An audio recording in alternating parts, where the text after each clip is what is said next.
Ja, Erik, ik zie een grote glimlach op je gezicht. Ja, dat kan je wel stellen. Ja. Het is een hele grote opluchting voor ons allemaal, denk ik. Voor gemeente Terneuzen, stad Terneuzen. Ja, dat bijzonder voor de wijken Zeldenrust en Driewegen.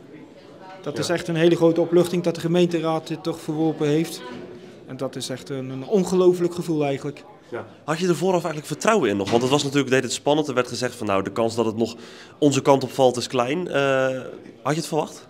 Voor de stemming van september was ik er wat negatiever in. Uiteindelijk daar 15-15 door het ontbreken van een raadslid. Ja, voor ons komt de afwezigheid van de ChristenUnie natuurlijk wel met een goed moment. Om het zo even te zeggen, maar ondanks dat, ook al had hij tegengestemd, hadden we nog steeds genoeg voorstemmen gehad. Op dat punt een verdiende overwinning denk ik voor ons.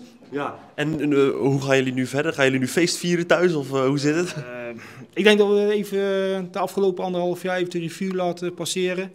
Dan zullen we wel kijken of we een flesje wijn of een glaasje champagne drinken vanavond. Ja. Want volgens mij is het natuurlijk nu nog niet helemaal officieel dat het er niet gaat komen, maar in ieder geval voor jullie een stap de goede richting in. Het is voor ons zeker een stap de goede richting op. Het is even kijken of de college zijn eigen aan zijn afspraken houdt. En dat ze dit besluit naar zich neer durven leggen.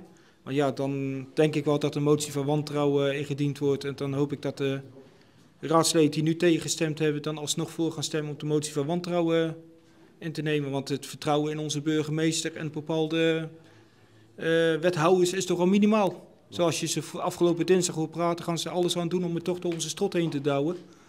En ik hoop dat ze daarvoor de komende gemeenteraadsverkiezing ontiegelijk hard afgestraft gaan worden. Ja, hoe heb je zelf de afgelopen periode beleefd? Ja, heel erg intensief. En alle commotie eromheen is ook een hele grote ingrijpende gevoel eigenlijk, zeg maar.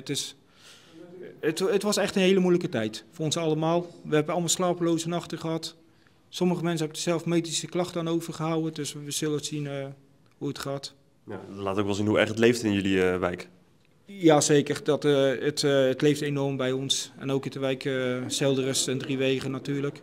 Maar voor ons, de huizen direct omwonend, ja, dat was vanaf het begin af aan, hebben wij het elkaar getrokken. En daar zijn we ook echt, we zijn echt trots met z'n allen op dit resultaat. Dat kan ik wel zo zeggen.